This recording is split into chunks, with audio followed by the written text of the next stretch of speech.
Former Chinese Premier Li Keqiang has passed away. However, there are many interpretations regarding the ultimate rupture between Xi and Li. Some analyses indicate that fundamentally, there was no substantial difference between Xi and Li. Although one prioritized economic development while the other was more enamored with political power. Both were ultimately committed to upholding the rule of the Communist Party, with differences only in their methods. This analysis holds some merit. Moreover, as politicians, neither Xi nor Li would break over trivial matters. So, what exactly caused the two to eventually part ways, indirectly leading to Li Keqiang's mysterious death after stepping down from office? Perhaps two points are worth pondering.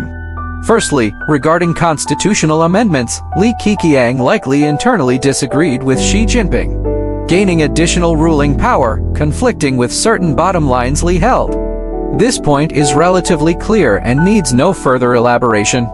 Secondly, concerning epidemic prevention and control, it is widely known that Li Keqiang tended to adopt a relatively lenient epidemic prevention policy, allowing some room for survival for the people, while Xi Jinping stubbornly insisted on a strict zero-COVID approach, disregarding the hardships faced by the populace.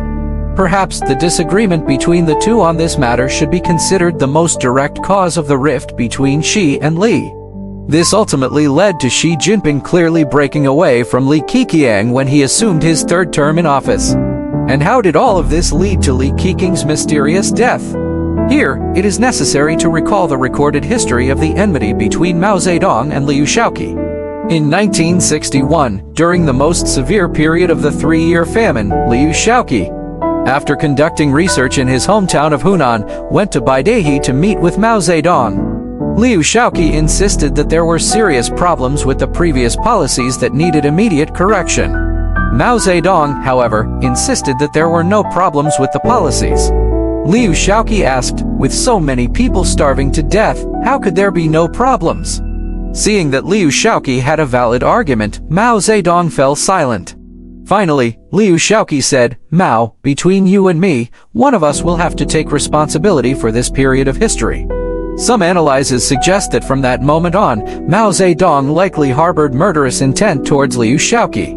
By now, perhaps it is already clear to everyone what happened between Li Keqiang and Xi Jinping a few years ago. During the 3 years of escalating epidemic prevention policies, when the CCP made the whole country barely able to survive, what Li Keqiang saw at the grassroots level, and whether he and Xi Jinping had a similar argument as Mao Zedong and Liu Shaoqi when they exchanged views, all of this, with Li Keqiang's mysterious death, may forever remain a mystery.